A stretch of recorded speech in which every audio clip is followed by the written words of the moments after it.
Welcome into our overtime segment here on SportsSource.tv, joined by Chuck Cavaleris, Josh Ward, Jimmy Himes. Appreciate you guys being here. This segment is always brought to you by Blue Smoke Cigar and Smokin' Joe's. If you enjoy a good cigar on occasion, as I do, then you can get Smokin' Joe's down in Alcoa. They got the big walk-in humidor. It's a lovely facility. Or their new venture, and I just like using the word venture. It's out in West Knoxville. Blue Smoke Cigar, it's an actual club.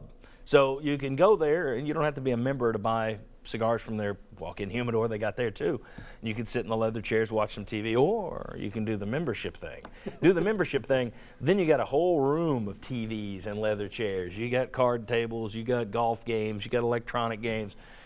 It's really upscale. It's really nice. Blue Smoke Cigar and Smokin' Joe's. Okay, I want to talk some more. We talked a little bit about the coaching stuff in that first segment.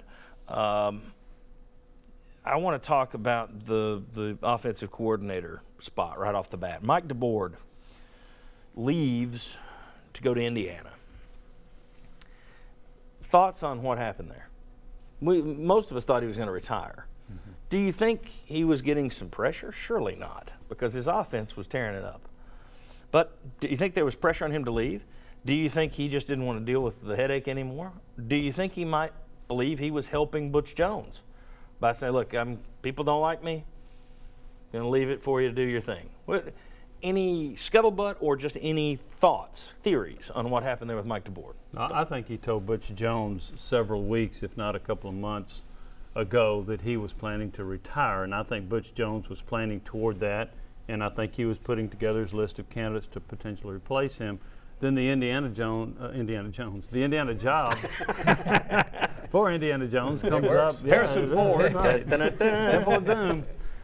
So anyway, it comes up on Monday, right? So out of the blue, and I don't think that DeBord knew that. Most of his family that he wants to be around is 90 minutes away from Bloomington, so he had a chance to go back, and so he told Butch Jones this. But Butch was anticipating that he was going to return, and I don't think DeBord was forced to. I don't believe that, but I do think he was ready to move on. Well, here's another thing that's interesting about that is most of the folks will tell you what coach got more and more involved in the offense and game planning as the season went on. Larry Scott. Mm-hmm. The last month or two of the season, which would mesh with your timeline about the time Mike DeBord said, I'm going to retire. Yep. So, again, may not be Larry Scott. I would consider him the favorite, though, in the clubhouse at the moment. I mean, I think he's probably where you're going to go and then go get go get a quarterback coach on top of that. That's just me speaking, not for these guys. They would never let me speak for them. In terms of going outside and staying inside, it's funny. You can never win. There's always, you need fresh blood. And then when you go outside, it's, we need some stability. We need to promote from within. Whatever they do, you're supposed to do the other. But Tennessee, for all the people that are going to yawn, and our old showmate, our old friend Dave Hooker wrote a thing for Gridiron Now this week saying, well, Tennessee fans can prepare to be underwhelmed by the hire, which is true. They will be underwhelmed because they don't want somebody promoted from within. But Tennessee, of all schools, has had some success. John Chavis was not a popular promotion. People wanted Philip Fulmer to go outside, especially that first year when he goes down to Florida and gets bombed. There were a lot of people saying, see, this is what you get when you promote this guy. Turned out to work okay. David Cutcliffe promoted pretty good. While Johnny Majors might not think Philip Fulmer might have been the best hire in the long run for him, just ask him. I do think you'd have to say that for the don't. I do think for the offense you'd have to say another good move to promote from within there. And if you want to take it further, if you go back and ask Philip Fulmer, okay, we're going to give you a do-over. You can go out and hire Dave Clawson, or you can just promote Trooper Taylor. I'm going to guess he'd probably promote Trooper Taylor if those were his options at this point.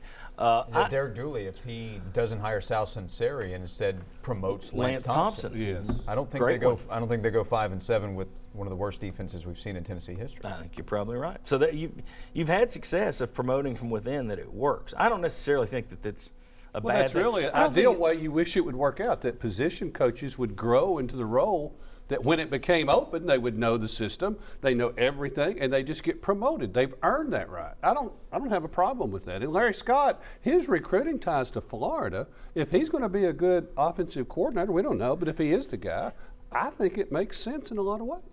Yeah, I don't have a problem with it. I just personally. Especially as well as Larry Scott is thought of as a coach. I mean, his future appears to be as a head coach. I mean, very good chance at a Power 5 job. He had the interim run at Miami when Al Golden was left. But words like continuity and the phrase "stay the course," often that will turn people off, right? But in a lot of cases, especially if you've been having success, and offensively Tennessee did this year.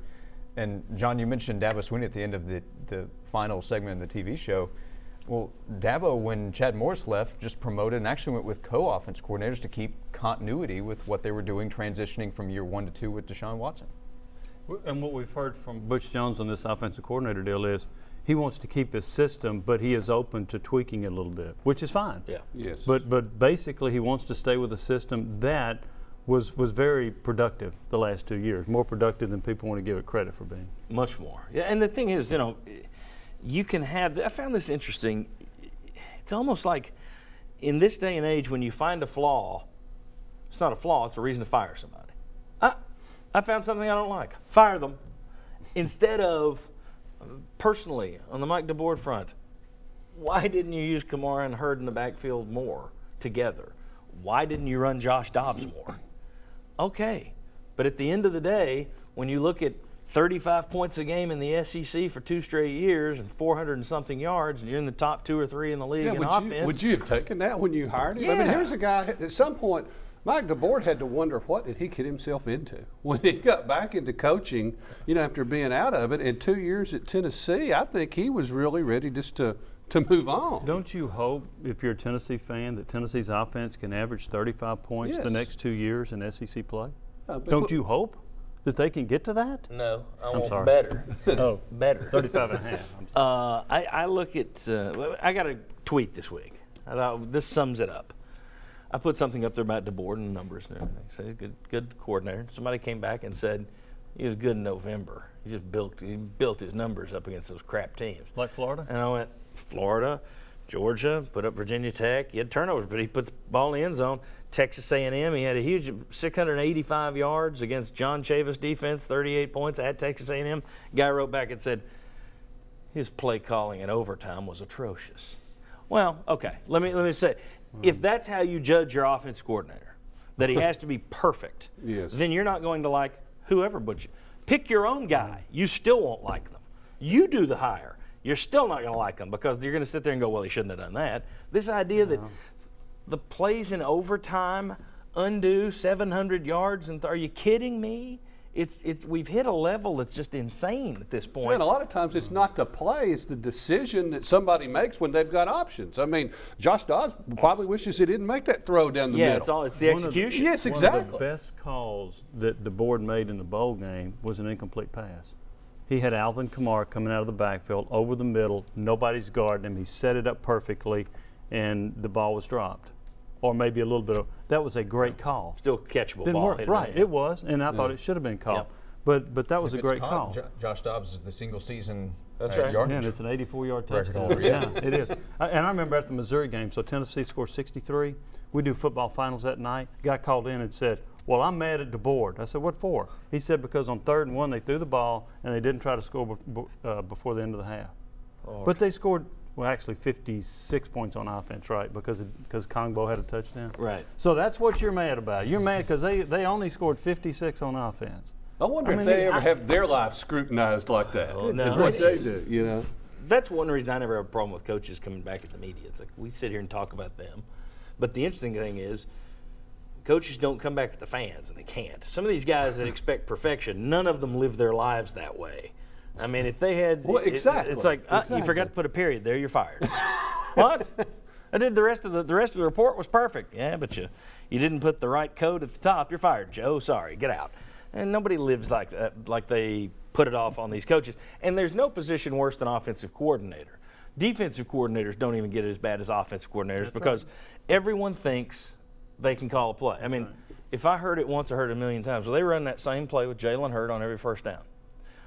just because you run up the middle, there are about 50 different versions of running up the middle. There are a lot of different plays. So the idea that it's the same play every time, and they're trying to say, well, it's always up the middle, it's that same play. It's not the same play. Well, the blocking scheme could be. Yeah. Blocking's different, Formation. motion's different, formation's different.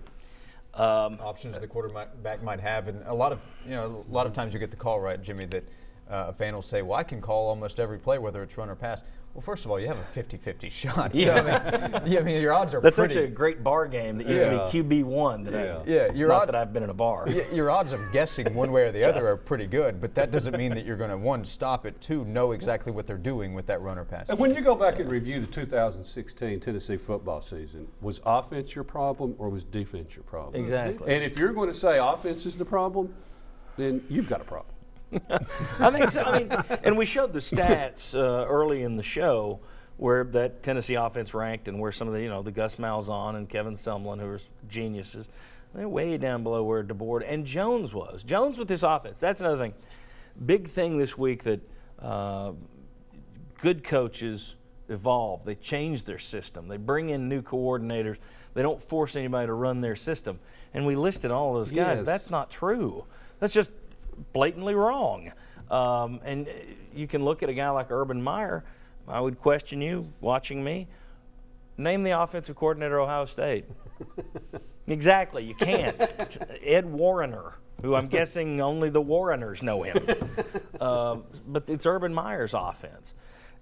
I don't know that Butch Jones is one of these guys we're going to talk about for years to come because of his offensive system. But at this point, there's no reason to change it. If you're him, is there, Tweak when it. you're looking at those numbers? Well, tweak it, yeah. yes. But in terms of, No. we've got to fix this. What do you have to fix? Oh.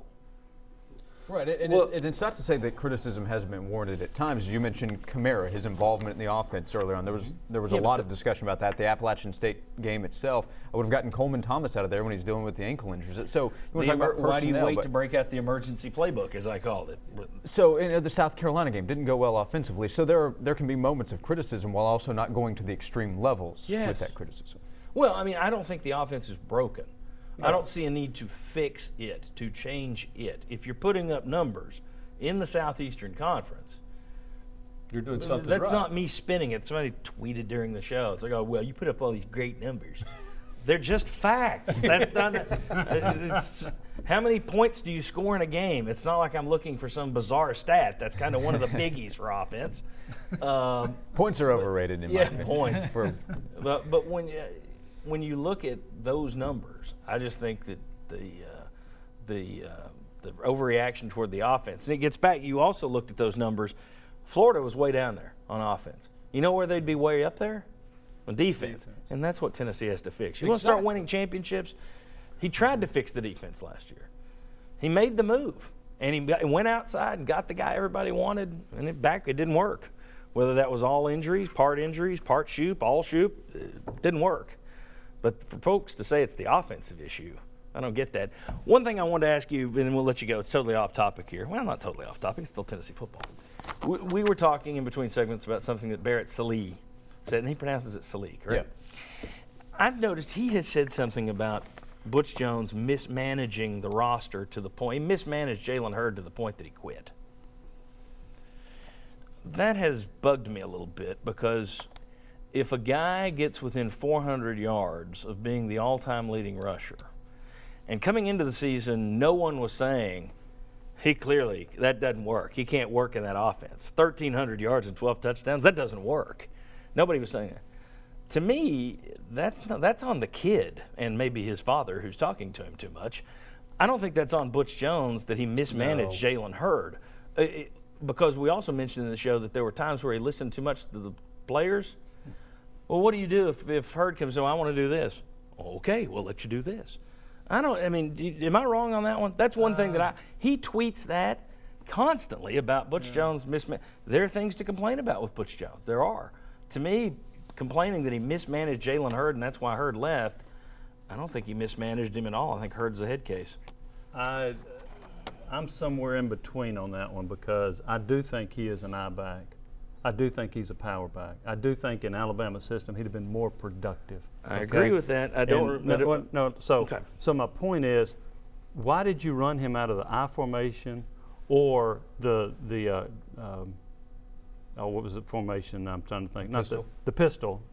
7 to 10 times in the bowl game, and he runs for 130 something yards and is very productive. And then you don't do it at all this year. Why'd you do that? I think they screwed that up. I think they should have By run giving more. him a taste of it and then No, not but I doing think it? they should have run more from the I formation with him, because I think that's what he is. I look at DeMarco Murray. He's with Dallas. He's very productive. He goes to a different system at Philadelphia. He's not productive. He goes to the Titans, and he is. I think some backs are better suited for certain formations. So I do think they did not use him as effectively as they could have. I do. Okay.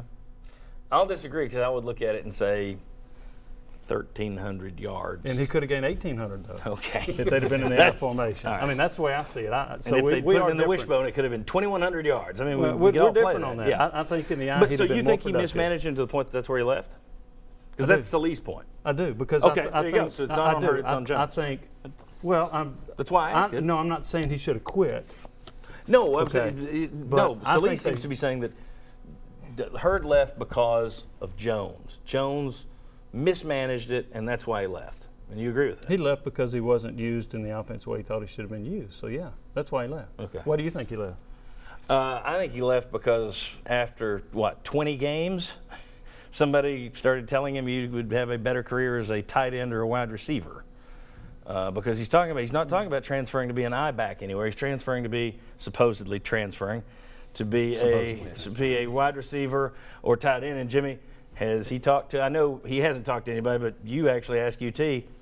Nobody's even called to ask about it. I have called they? the football office. I said, "Where is he asked to transfer to? Where's he?" And they said, He's not "Nobody. going to Haven't heard transfer. from him. He's not He going has to not transfer. requested any school. No school has called He wouldn't about be eligible him. for the NFL draft until April, or the spring of 2019. Like, If he transfers, sits out, and then if is he eligible for a transfers. year. I I think there's- he's turning pro. I do too. I do too. I think there's a good. I think it's pro or he never touches a football again. We'll see. It would not shock me if we have heard the last Of Jalen Hurd. I mean, we'll see. That would shock me. But see, if he's saying though I'm transferring to go be a wide receiver tight end, he's not transferring to go be an I formation running back. So That's like, why it's not going to happen. He's not transferring. Yeah. He's And going to also- go. but play- why would he say that though? He's not saying Because how- somebody else is. He's a. somebody else is in his Yeah, ear. that's there it. you go. That's Okay, it. so And then we're dancing around Around the the thing, same just thing. two different angles on it. But And And I think a lot of factors ended up leading Right. to him leaving, and it has to be one of the more unusual situations we've seen, that he's that close to becoming a record holder in Yes. school history a few years into his career. Let's give It's not everybody a free Preston, plug. It's not like Preston Williams, a five-star that leaves that hasn't played much. Yeah, I think you're talking Yep. about somebody that had 3 concussions, somebody that had 3 shoulder surgeries, that's saying, in this offense, I need a fullback in front of me to keep somebody from getting a clean shot. And if it's not going to change, I quit. I mean, that's kind of like the millennial way of looking at it. It's just if you're hard not for going to do everything to please me, I quit. it's And just that's hard not for me right. to look at it and say, well, somebody misused a guy who did well in what he was doing, and nobody said it until he quits, and then all of a sudden this has been all Well, wrong. that's not totally true, because there have been people saying that he's a better power back and should be in the eye. I said that I thought he was better suited for that than he is this offense. But I don't. Okay, but we did this show after 12 games last year, Jimmy, and never did you say in a game, in during one of those shows when he's having a big game, still don't like it. Nope, still don't Well, like it. But I said it on my radio show Okay. that I think he is a better, and I've always felt that he is a better power back. He's a better I formation back. He's a better pistol back than he is in this system. He was productive because he's a great talent, but I think he'd have been more productive If he they had had run- changed the system I do. to I believe to that. fit him. Yeah, and I wouldn't Obviously, change he does too. Yeah, he does too, and his dad does. I wouldn't change the system to But suit that one guy. But I maybe guess, you could've- especially when I've had success. When I've gone 9-4 and he's gone 1,300 yards, I'm not going to say, well, we got to chuck it all to keep Jalen happy, because that gets back to listening. Let the inmates run the Now, asylum. again, it to a doesn't point. mean run 25 I formation plays. Do what you did in the bowl game. I agree with that. I have no problem. 7 with to that. 10. I have no problem And that with is what's odd, because we did see them make some alteration. Yes. And then that didn't carry over into this season. And But when Jalen struggled early this year, that's when I would have maybe considered, because I would have tried something different based on what the results were early with Jalen this year. Well, and that's something we talked about all year long. And it was a huge thing that Will Overstreet drove him mad. And I felt the same way. It's like you have guys that can be used in numerous ways. why not use them in numerous ways? Why not? They're both in the backfield, and now one splits out. One moves to tight end. One moves to slot receiver. Move them around. So I agree with that. And Jalen I was an just effective don't think- receiver for them this year. The Florida game, the Georgia game, I know he dropped that ball as well, but he had the touchdown catch later. So he and Alvin were both very effective. I in just that- don't in that think way. that you can say it's all on Jones. No, it's not But all he on left Jones. because Jones mismanaged him when he comes out and says, I want to be a wide receiver or tight end. Well, how He many felt players? like in- he was mismanaged. That's probably a better way to say it. He felt like he was mismanaged. And how many or players his go entourage through felt like their he was career mismanaged. feeling like they've been fully, used the way Yeah, they I should mean, be? that's- That's not a reason if you don't feel like you have been to quit on your teammates. So, I mean, Yeah, I I'm don't- guessing Carl I don't Pickens think- didn't like playing defense at the end of the, what year was that, 89 season? Right. Probably wanted to just he focus was on receiver. very unhappy about that. So, That's not. yeah. did they mismanage him? He didn't quit, so no, you didn't mismanage him. You used him properly, and he was defensive MVP of the Cotton Bowl. His argument was he should have played more snaps on offense than he did. They had promised him Yeah. that. And Which I think you get into that with a lot of these guys. I don't think anybody squawks about Hurd until he leaves. I mean, I'm not talking squawking. Not. I agree. He's built for a different offense, but he signed to play this one, and he did well in this one. Which, if you got a guy doing well in it, and you're taking steps forward, I understand why Jones would say, "No, we're good here. We're good here. I'm not going to chuck it and go to an I formation for you." Do you mix Tweak things it. up a little? Do you have a goal line Do you have a package? package? Do you in have a there? goal line There you package? go. I'm good with That's that. what I would say. That's what I'm talking about. Yeah. Oh, we agree. That's what I'm talking about. And also, and I've also said this, maybe not on your show, but I've said it. If it isn't on this show, you don't never count said it. it. I don't like 3rd and 1, 4th and 1, that shotgun. Yeah. I don't like I don't that. either, but that's, Now, I've said David that. Cutcliffe did it too. I know, and I didn't like it either. And I told him I didn't and like Alabama does it. I've seen Alabama don't do like it when they do it but, either. I don't like it either. But it. So, anyway. John, I want to talk about my role in next week's show, by the way. I'm going to mismanage you, by the way, and say you're all off. I quit. Thanks to Chuck, Josh, and Jimmy. Thanks to you for watching. We appreciate it. See you next Sunday at 11 a.m. on WATE 6.